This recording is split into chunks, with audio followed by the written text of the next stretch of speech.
할렐루야. 오늘 우리 함께 하시는 하나님의 은혜와 축복이 우리 모두에게, 이 자리에 있는 모든 성도님들에게 풍성하게 임하시기를 간절히 소망합니다. 오늘은 우리 함께 베드로의 이야기를 또 나눠보려고 합니다.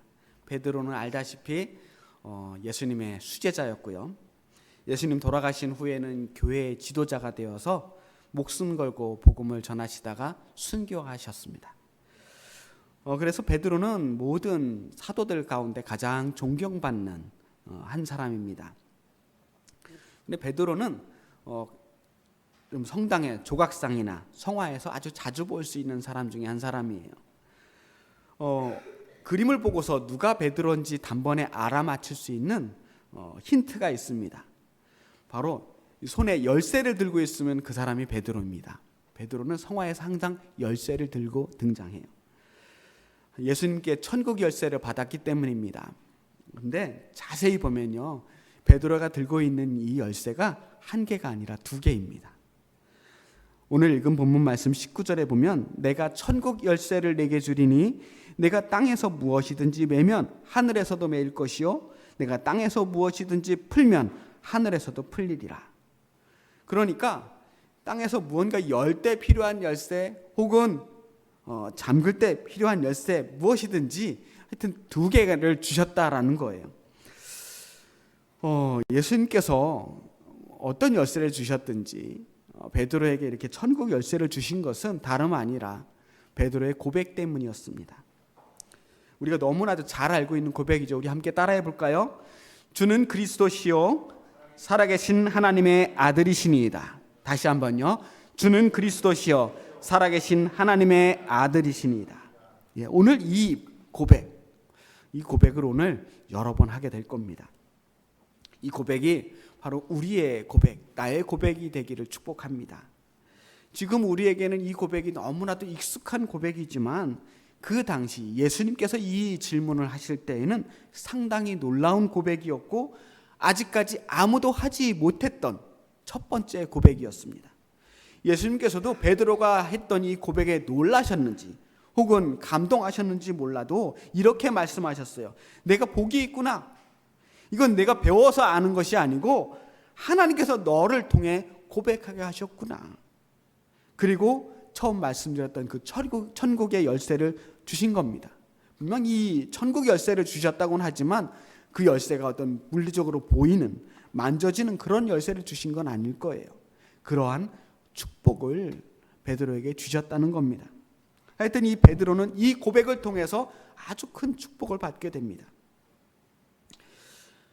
베드로가 했던 이 고백은 가장 확실하고 강력한 고백이었습니다. 지금은 이제 기독교가 여러 가지 교단과 교파로 나뉘어져서 교리가 조금씩 다 다르지요. 하지만 적어도 오늘 우리가 함께 드렸던 이 고백, 주는 그리스도시요 살아계신 하나님의 아들이십니다라고 하는 이 고백은 절대로 달라져서도 안 되고 변할 수도 없는 정말 가장 근본적인 고백입니다. 그런 의미에서 오늘 우리가 이 고백을 좀 더 깊이 들여다보려고 합니다. 과연 베드로가 했던 이 고백은 어떤 상황에서 어떻게 하게 된 고백인지 좀 살펴보면서 그 깊은 뜻을 오늘 이 말씀이 주는 더 깊은 은혜를 함께 나눠보려고 합니다. 13절 말씀을 읽어보겠습니다. 예수께서 빌립보 가이사랴 지방에 이르러 제자들에게 물어 이르시되 사람들이 인자를 누구라 하느냐. 자, 오늘 이 고백은 어디에서 이루어진 것이냐? 빌립보 가이사랴 지방에서 드려진 고백입니다. 예수님께서 제자들을 이끌고 빌립보 가이사랴까지 가신 거예요. 자, 그동안 예수님의 활동은 갈릴리 지역을 중심으로 이루어졌습니다. 갈릴리 지역은요, 당시에 유대 지역에 분봉왕이 있었거든요. 이 이스라엘 지역을 조금씩 나눠서 다스리는 왕들이 있었어요. 그래서 갈릴리 지역은 헤롯 안티파스가 통치하던 지역이었습니다. 그런데 빌립보 가이사랴라고 하는 곳은 다른 분봉왕 헤롯 빌립이라고 하는 왕이 다스리던 곳이었습니다. 같은 이스라엘이긴 하지만 서로 관할 구역이 다를 정도로 좀 먼 지역이었어요. 보통의 생활 반경을 뛰어넘는 먼 길을 여행한 겁니다. 이 빌립보 가이사랴라고 하는 도시는 이스라엘 가장 북쪽에 있는 헐몬산 밑에 있는 도시였습니다. 헐몬산이라고 하는 산은요, 생각보다 굉장히 높대요. 2814m. 그러니까 우리나라 백두산보다 더 높은 산이에요. 정말 높은 산인데 이 산이 겨울만 되면 눈이 그렇게 많이 내린답니다. 눈이 너무 많이 내려서 높은 데다가 눈이 많이 내려서 눈이 여름이 돼도 그 눈이 다 녹지 않을 정도로 눈이 많이 내린답니다. 덕분에 이 헐몬산 밑에서는 그 눈이 조금씩 흘러내려서 마르지 않는 샘물들이 많이 있다는 거예요. 그러니까 사시사철 물이 마르지 않는 지역이에요. 그곳에서 조금씩 흘러내리는 물들이 모여서 갈릴리 호수까지 흘러내려갑니다. 자, 이스라엘의 땅에 물줄기를 지르는 이 헐몬산, 그리고 그 밑에 지역에 있는 이 가이사랴 빌립보 지역은 풍요의 신인 바알 신의 근거지가 됩니다. 물을 주는 곳이니까. 그래서 바알 신을 섬기는 신전이 옛날부터 그곳에 자리 잡게 되었습니다. 그 다음에 그리스가 이 지역을 정복하는데 그 다음부터는 그곳에 제우스를 섬기는 신전이 들어서요. 그러다가 헤롯 빌립이 이 지역을 다스리면서 이곳에 아주 큰 도시를 세웁니다. 신도시 계획을 세우는 거예요. 그래서 새롭게 지어진 이 도시를 로마 황제에게 헌납합니다. 헌정하면서 도시 이름을 빌립보 가이사랴라고 이름을 지었어요. 자신의 이름 빌립보라는 이름을 짓고 그 다음에 가이사랴라는 말은 케샤르,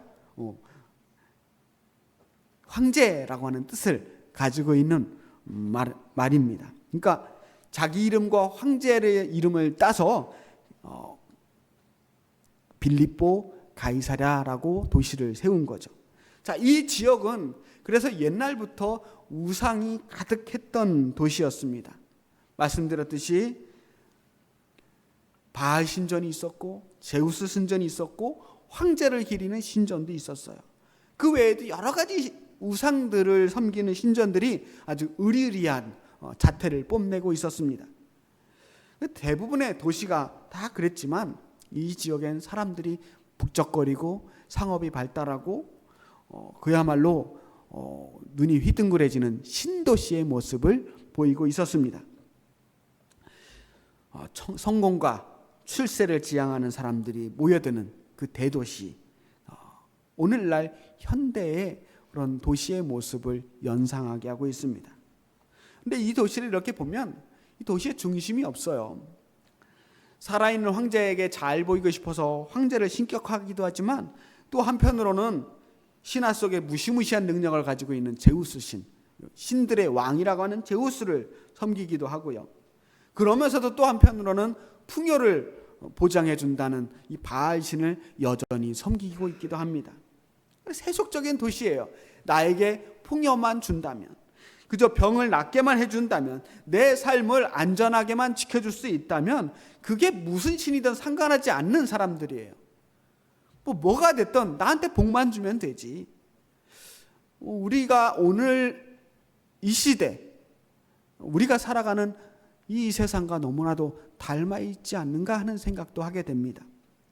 다들 겉으로는 그럴듯한 대의 명분을 세우고 훌륭하고 값진 인생을 살아가려는 것처럼 보이지만 결국 그들이 꿈꾸는 성공이라고 하는 것이 잘 먹고 잘 사는 것, 그것을 넘어가지 못하는 시대 아닙니까? 믿는 사람이라고 해도 크게 다르지 않는 것 같아요. 우리가 말로는 주님 믿는다고 하고 주님 많이 걱정하고 그러는 것 같이 보이지만 사실 정작 우리의 삶에서 우선순위를 두는 것을 따져보면 주님보다 먼저 더 우선순위에 두는 다른 것들이 너무 많거든요. 그러다 보니까 때때로 주님이 뒷전일 때가 많습니다. 어쩌면 우리가 믿는다고 하는 하나님도 우리의 성공을 위해 도움이 될 거라고 믿기 때문은 아닌가 하는 생각도 하게 돼요. 그러니까 바알이나 제우스나 황제를 믿는 그런 마음으로 하나님을 믿는 사람들이 생각보다 많다는 거예요. 예수님께서는 그런 이 세속도시 빌립보 가이사랴라고 하는 이 지역에, 이 도시의 제자들을 이끌고 가셨습니다. 자, 이 신도시에 처음으로 가본 우리 제자들, 사실 이 사람들은 평생 이 갈릴리 지역에서만 살았던 사람일 거예요. 태어나서 이렇게 화려하고 멋진 도시는 처음 봤을 겁니다. 높은 건물들, 화려한 신전들, 아름답고 세련된 옷감으로 멋지게 옷을 지어 입은 사람들 틈에서 예수님의 무리들은 어떤 생각을 했을까? 제자들이 이 도시에 넋이 나가 있을 때에 예수님께서 두 가지 질문을 하십니다. 첫 번째는 사람들이 인자를 누구라 하느냐, 두 번째는 너희는 나를 누구라 하느냐였습니다. 이 첫 번째 질문, 사람들이 인자를 누구라 하느냐라고 하는 이 질문은 제가 지난주 설교에서도 말씀드렸듯이 인자, 사람의 아들, 메시아에 대해서, 그리스도에 대해서 사람들이 뭐라고 하느냐라고 하는 질문입니다. 그러니까 일반적으로 사람들이 메시아에 대한 생각을 어떻게 가지고 있는지에 대해서 묻는 겁니다. 그래서 여론들에 대해서 제자들이 한마디씩 거듭니다. 더러는 세례 요한, 더러는 엘리야, 어떤 이는 예레미야나 선지자 중에 하나라 하나이다. 이것은 그 당시 사람들이 메시아에 대해서 어떤 생각들을 가지고 있었는지를 잘 드러내 줍니다. 근데 당시의 사람들이 그랬어요. 세례 요한을 보면서, 야, 세례 요한 혹시 하나님께서 보내신 메시아가 아닐까? 혹시 세례 요한이 엘리야가 세례 요한의 모습으로 다시 오신 것은 아닐까? 우리에게 그리스도의 모습으로 엘리야를 보내신 것은 아닐까? 아니면 위대한 선지자 예레미야 같은 그런 선지자들을 다시 이 땅에 보내실 것은 아닌가? 이런 생각들이 그 시대를 떠올렸던 것입니다. 하지만 제자들이 정말로, 예수님께서 정말로 묻고 싶었던 질문은 두 번째 질문이었어요. 15절 말씀이죠. 이르시되 너희는 나를 누구라 하느냐? 너희는 나를 누구라 하느냐? 이 질문은 그 빌립보 가이사랴에 있던 제자들에게만 하신 질문이 아니라 우리 한 사람 한 사람에게 다 묻고 계시는 질문입니다. 다른 사람들은 그리스도를 그렇게 생각하는구나. 그건 그렇다고 치고, 그렇다면 너희는 나를 누구라 하느냐? 이렇게 나와 함께 먹고 마시고 말씀 들어가면서 함께 지냈던 너희들은 그렇다면 내가 이제 누구인지 알 수 있겠느냐 하는 거예요. 그때 우리 용감한 베드로가 이렇게 고백한 겁니다. 주는 그리스도시요 살아계신 하나님의 아들이시니이다. 이 고백이 정말 더욱 힘있게 들리는 것은 그 고백을 했던 장소가 다름 아니라 빌립보 가이사랴였기 때문입니다. 권력자 황제와 온갖 우상을 숭배하면서 오직 풍요와 성공과 안전만을 갈망하는 이 세속적인 도시에서 베드로는 살아계신 하나님의 아들 예수 그리스도를 선포하고 있는 겁니다. 이 고백이 초대교회가 그 모진 박해를 견딜 수 있게 한 원동력이 되었어요. 그리고 이 고백은 기독교 2000년 동안 수많은 위기 때마다 그 교회와 성도들의 신앙을 붙잡아준 그 든든한 반석과도 같은 고백이었습니다. 자, 이 고백이 이렇게 중요한 만큼 고백에 대한 예수님의 응답 역시 아주 중요합니다. 17절 말씀 우리 함께 읽어볼까요? 예수께서 대답하여 이르시되 바요나 시몬아 내가 복이 있도다. 이를 내게 알게 한 이는 혈육이 아니요 하늘에 계신 내 아버지시니라. 여기서 오늘 우리가 주의 깊게 볼 단어가 있습니다. 바요나 시몬이라고 하는 단어입니다. 바요나 시몬, 여기서 바요나 시몬에서 바라고 하는 단어는 아들이라고 하는 뜻이에요. 신약 성경에서 바라고 하는 글자가 이름 앞에 나와 있으면 그 아들이다, 누구의 아들이다 라는 뜻이에요. 자, 유명한 바디메오, 앞을 보지 못하는 바디메오는 디메오의 아들이라고 하는 뜻이에요. 옛날에는 그렇게 아들의 이름을 누구 아무아무의 아들이라고 아예 그렇게 이름을 짓는 경우들도 많이 있었습니다. 바라바, 바나바, 다 그런 식의 이름인 거예요. 그러니까 바요나 시몬 하면 요나의 아들 시몬이라고 하는 뜻입니다. 근데 이 부분에서 우리가 헷갈리는 거예요. 요한복음 21장에 보면 아까 우리가 불렀던 그 찬양 가사처럼 원래는 요한의 아들 시몬아, 내가 다른 사람들보다 나를 더 사랑하느냐라고 예수님께서 물으시거든요. 그것도 3번씩이나 물으셨어요. 자, 그러면 우리가 한번 물어보겠습니다. 베드로의 아버지는 요나일까요? 요한일까요? 누구 같아요? 사실 이 대목에 대해서는요, 신학자들도 참 의견이 분분했습니다. 어떤 신학자들은요, 요나라고 하는 이름과 요한이라고 하는 이름이 발음적으로 굉장히 비슷하기 때문에 헷갈린 것이 아니냐라고 하는 사람들도 있었고요. 또 이제 바요한 아니면 바요나인데 이 요한이라는 말은 그리스어로 요하네스거든요. 그러니까 바요하네스라고 하는 말을 줄여서 바요나라고 했을 것이다. 그러니까 바요나나 바요한이나 사실은 발음상의 문제가 있을 뿐이지 의미로는 똑같은 것이다 라고 주장하는 사람들도 있습니다. 자, 얼핏 그럴듯하기는 한데요. 근데 아무리 봐도 바요나와 바요한을 똑같은 말로 보기에는 무리가 있는 게요. 요한의 아들, 요나의 아들, 성경을 기록하는 사람이 그 차이를 알지 못해서 굳이 이렇게 다르게 써놨을까 하는 거예요. 얼마든지 잘못되었으면 수정할 수 있었을 텐데 수정하지 않았단 말이에요. 거기에 뭔가 깊은 뜻이 있었기 때문입니다. 그래서 찾아보니까 좀 더 설득력 있는 주장들이 있더라고요.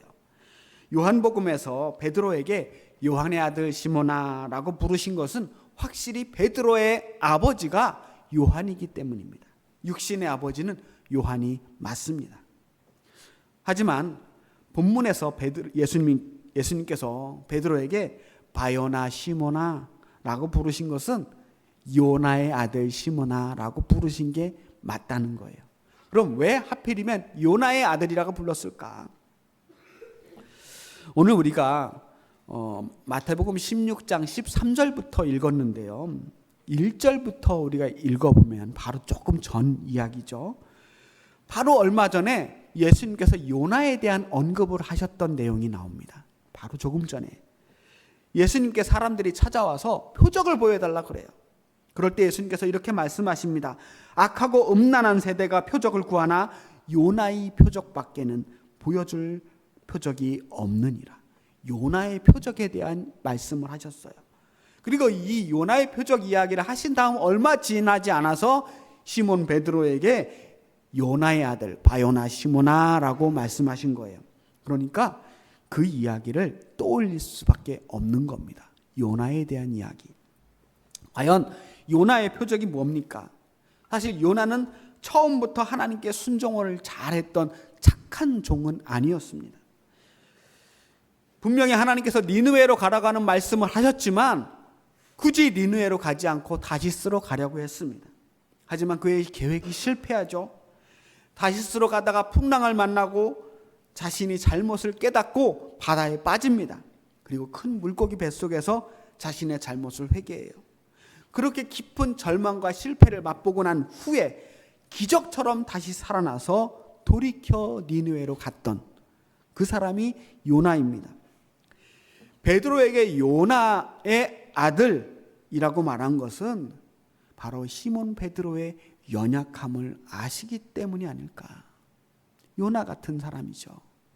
베드로는 가만히 보면 그 어떤 제자보다 훌륭한 고백도 했지만 그 어떤 제자보다 많은 실패와 좌절을 경험했던 제자이기도 합니다.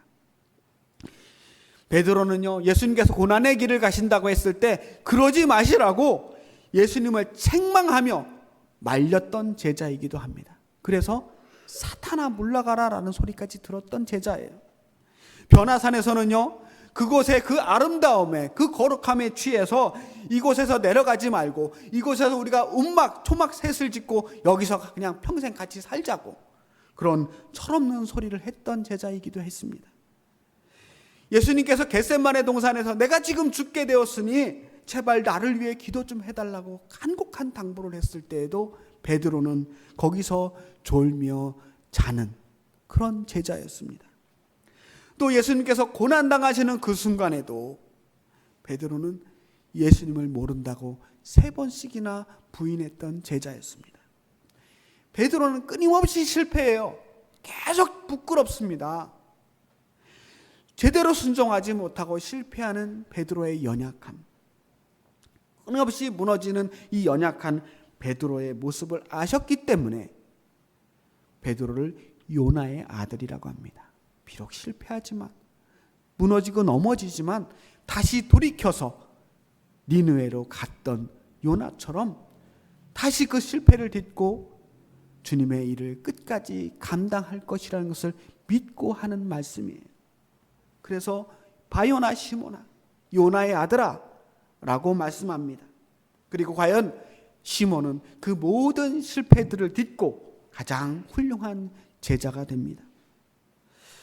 요나의 아들 시몬아, 내가 복이 있도다. 너는 실패하지만 너에게 복이 있을 거야. 너는 실패를 딛고 다시 순종할 거야. 넌 다시 일어나서 내 사명을 감당해낼 거야. 그러니 너는 복이 있도다. 예수님은 베드로에게 그 요나의 표적을 떠올리면서 요나의 아들이라고 말씀하신 겁니다. 그리고 맨 처음 말씀드렸던 천국의 열쇠를 건네주십니다. 19절 말씀 읽어보겠습니다. 내가 천국 열쇠를 내게 주리니 내가 땅에서 무엇이든지 매면 하늘에서도 매일 것이요 내가 땅에서 무엇이든지 풀면 하늘에서도 풀리리라 하시고. 아멘. 베드로의 인생에도 여러 가지 문제들이 닥칩니다.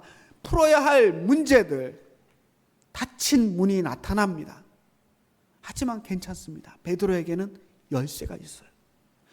베드로에게 천국 열쇠를 주셨습니다. 막힐 때마다, 실패할 때마다 풀면 풀리는 열쇠, 닫아야 할 것들을 잠그면 꽉 잠기게 되는 그 놀라운 열쇠를 주셨단 말이에요. 그 열쇠의 정체가 뭐예요? 손으로 붙들고 있는 열쇠가 아니라고 했습니다. 그 열쇠는 뭐냐? 주는 그리스도시요 살아계신 하나님의 아들이십니다. 바로 이 고백이 열쇠예요. 천국의 열쇠입니다. 사람들은 베드로가 무슨 천국 열쇠를 받았다고 하니까 뭐 대단한 권세를 받은 줄 알아요. 뭔가 특별한 권능을 받은 줄 알아요. 그래서 베드로를 보고 천주교에서 뭐라 그래요? 일대 교황이라고 합니다. 그리고 교황의 권세는 베드로의 열쇠를 건네받은 베드로의 권능이 끊임없이 대를 이어져 내려오는 것이라고 말합니다. 그러니까 한마디로 특별한 사람에게 주시는 특별한 권능이 있다는 거예요. 그들에게만 주는 특별한 영적인 지도력, 천국의 열쇠가, 특별한 축복의 권세가 그 교황의 대를 이어가며 전해져 내려오고 있다고 믿는 거예요. 그게 실수예요. 베드로가 받은 그 천국의 열쇠는요, 믿음의 열쇠입니다. 예수님을 그리스도로 믿는 사람, 하나님의 아들로 믿는 사람, 그렇게 고백하는 사람들에게 주시는 하나님의 천국의 열쇠인 겁니다. 바요나 시몬, 베드로만 받은 열쇠가 아닙니다. 역시 요나의 아들들, 역시 요나의 딸들, 바로 우리들, 늘 그렇게 주님 앞에 실패하고 불순종해서 넘어지고 절망하는 우리 요나의 자손들, 그럼에도 다시 넘어졌지만 또다시 믿음으로 일어서고 회복해서 다시 순종의 길로 가려고 애쓰는 우리 요나의 자손들, 바요나 성도들이에요. 주는 그리스도시요 살아계신 아들이시라고, 살아계신 하나님의 아들이시라고 고백하는 우리 모두들이 다 베드로와 함께 천국 열쇠를 받은 것입니다. 그래서 우리가 이 땅에서 풀면 하늘에서도 풀리는 거예요. 우리가 이 땅에서 매면 하늘에서도 매이는 것입니다. 지금 이곳에서 우리에게 주어진 이 삶 속에서 매고 푸는 모든 것이 다 하늘에서 똑같이 이루어진다는 것입니다. 우리 믿음이 우리 인생의 열쇠예요. 왜 이 땅에서 이렇게 아둥바둥 열심히 살아야 하느냐?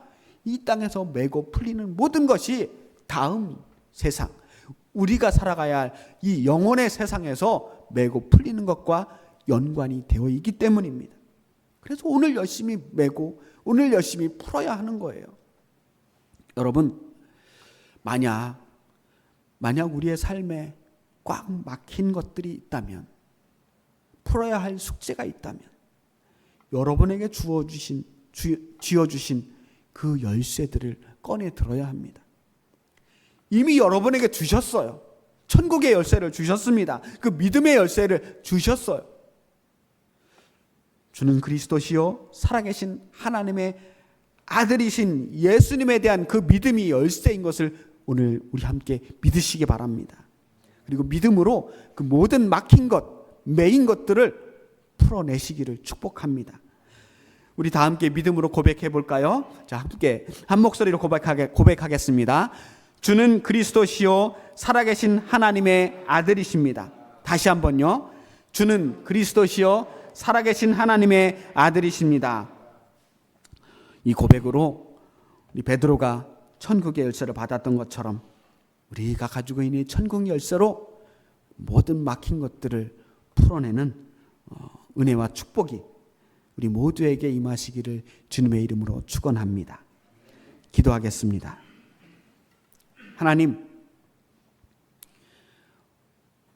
우리가 주님께 고백합니다. 주는 그리스도시요 살아계신 하나님의 아들이십니다. 우리의 이 고백이 천국의 열쇠인 줄을 믿습니다. 우리 인생의 모든 막힌 것들을 풀어주시옵소서. 모든 매인 것들을 풀어주시옵소서. 답답하고 실패하는 인생들 속에서 하나님의 도우심으로 이 모든 막힌 것들을 해결하며 모든 문제에 답을 얻게 하여 주시옵소서. 우리 사랑하는 엘림 성도들 한 사람 한 사람을 언제나 지키시고 보호하실 것을 믿사오며 살아계신 예수님 이름으로 기도하였습니다. 아멘.